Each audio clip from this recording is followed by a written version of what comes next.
You're watching The Legal Breakdown. Glenn, we have one of the most egregious forms of government overreach that I have seen thus far in the Trump administration. I'm going to put a post from James Comey up here on the screen. It says 8647. 86, of course, the popular term to mean to get rid of 47. 47, Donald Trump is the 47th president of the United States. The right then engaged in this pearl-clutching routine where they pretended that this was James Comey calling for the assassination of Donald Trump. So James Comey posted another follow-up, writing, "I posted earlier a picture of some shells I saw today on a beach walk, which I assumed were a political message. I didn't realize some folks associate those numbers with violence. It never occurred to me, but I oppose violence of any kind, so I took the post down." And yet, Kristi Noem decided to chime in, writing, "Disgraced former FBI Director James Comey just called for the assassination of President Trump.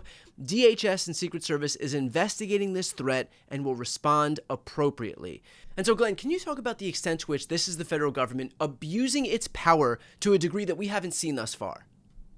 You know, Brian, the fact that Kristi Noem would announce to the public that, in her estimation, James Comey just called for the assassination of Donald Trump without even, I don't know, looking up the dictionary definition of the number 86 in popular culture and ordinary use is just, it's so absurd. It's really obscene. It's such a gross abuse of discretion, and it's downright dangerous. Because the first thing I did, listen, we're all familiar with the term 86. It means, throw something out, get rid of something. But most importantly, we have to look at the dictionary definition when we are alleging that words are threats.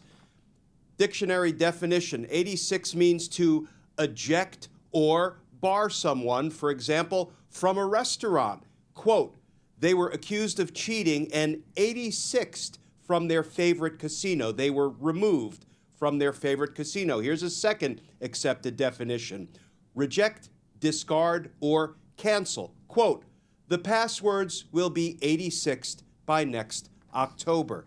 So the fact that she would say the number 86 is singularly defined as kill, murder, assassinate is just, it's so absurd. It's so asinine. And if anybody cares, I prosecuted threats cases in my career as a prosecutor. The language that is used that prosecutors want to base a criminal charge of communicating a threat on have to be so direct, so clear, so unambiguous, and so clearly designed and intended to communicate a threat and a present determination to carry out the threat. I'm actually glomming together multiple definitions under the law. But the fact that the number 86 and the number 47 were put together and posted by James Comey, seashells he came upon at the beach, no less, to say that the singular meaning of that is to kill, and that James Comey was expressing an intent to carry it out is just beyond absurd. The argument could be made that, look, if the Trump administration did really try to prosecute this kind of thing, it would very likely be laughed out of court, unless, of course, they came in front of somebody like Judge Aileen Cannon, who would then be happy to humor them. But most likely, this thing would be laughed out of court. But do you think that their real goal here is to try and actually prosecute this case, or is there some broader effort that they're trying to usher in by virtue of doing this? So I think the intimidation is the point. I think they're trying to send the signal that we will go after anybody, including a former FBI director and former U.S. attorney, if he displeases dear leader or has displeased dear leader in some way. I think this is thick with irony because James Comey is the one who, opened his mouth about a pending investigation when he shouldn't have, involving Hillary Clinton, which may have factored into her losing a presidential election to Donald Trump the first go-round. So I think there's some irony here that is not escaping us.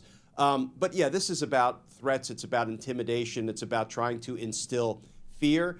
But I got to tell you, Brian, any judge, with the exception of perhaps Aileen Cannon, as you mentioned, any judge would throw this out and would probably refer for sanctions or ethical investigations any prosecutor who had his or her fingerprints on bringing a case like that. Now, let me also say that would it shock me if they opened the grand jury investigation and began subpoenaing in witnesses, under the guise of, well, we have to take this seriously and we're going to need to investigate it?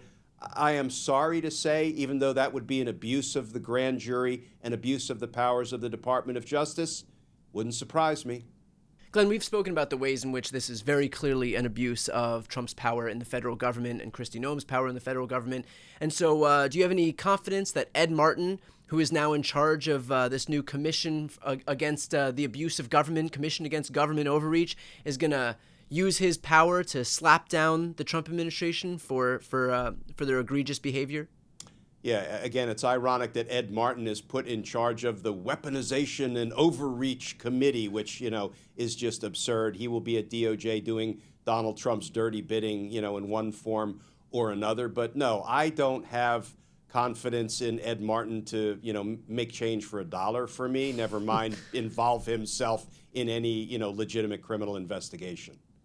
And finally, is there some type of recourse that somebody like James Comey could take on the Trump administration? I mean, normally, if this was not the federal government bringing this case, if this was just a regular person, there might be some recourse in the way of a countersuit. There are protections against slap suits or frivolous lawsuits. Comey, again, could countersue for emotional distress, whatever it may be. But when it's the federal government bringing these cases against you, you have to deal with the emotional stress of contending with a lawsuit against the federal government. You have to bear the brunt of these costs so that even if it's a complete home run on your end, you still have to pay for a lawyer to be able to defend you. That means you may rack up costs of tens or hundreds of thousands of dollars on the way. And so is there any way when James Comey or anybody is targeted by the federal government that they become whole in the way that you could find ways to make yourself whole when it's a lawsuit not against the federal government?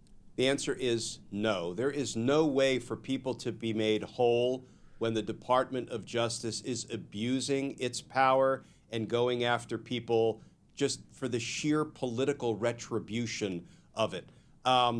That being said, I have a feeling there would be any number of lawyers who would represent James Comey pro bono for free in the event the Department of Justice was foolish enough and vindictive and unethical enough to actually initiate a criminal investigation, misinterpreting the number 86, contrary to the dictionary definition. I mean, on the upside, Kristi Noem is not a prosecutor at the Department of Justice. She's the director of Homeland Security. So, but she cosplays as whatever costume she's able to find in her closet that day. She'll get her her shield and body armor and go down to the border and pretend that she's wading through the deep murky waters of the Rio Grande on Monday, and then by Tuesday she's got her sword in hand and traversing the long desert stretches, and Wednesday she's barreling down doors in far and remote castles, whatever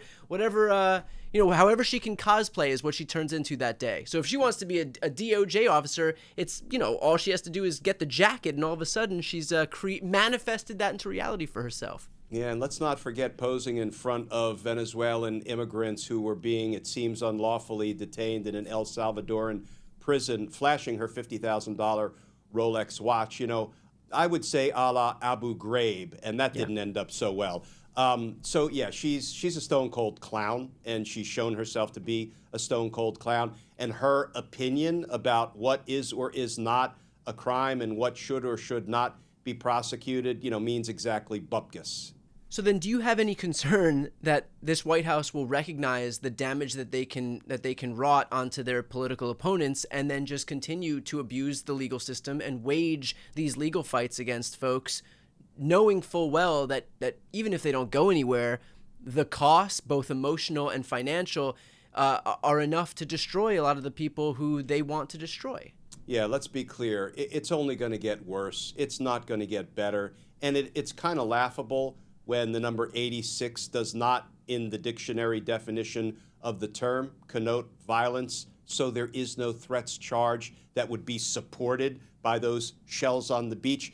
And you compare that to Donald Trump, who posted a picture of himself wielding a baseball bat, appearing to be in mid-swing at the head of Alvin Bragg in the next picture, who was holding up his hands in what looked like a defensive posture while Alvin Bragg was prosecuting Donald Trump.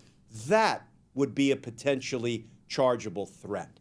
Knowing how frivolous this is there the possibility that the lawyers who do try to argue this case could be sanctioned? Or is it just that the DOJ has its prerogative to be able to bring whatever cases it wants, and if the case doesn't have merit, it'll be thrown out, but there's not necessarily any personal liability or professional liability for the lawyers who try to argue on behalf of the DOJ? Oh, Brian, there are always professional consequences for lawyers who go into court and do the unethical thing. We've already seen some of these third-rate DOJ lawyers, with apologies to actual third-rate lawyers, go in and incur the wrath of judges and be on the receiving end of rulings like that came in the Abrego Garcia case from Judge Sines, where she said the DOJ lawyers are presenting me with falsehoods and are acting in willful bad faith. You bet.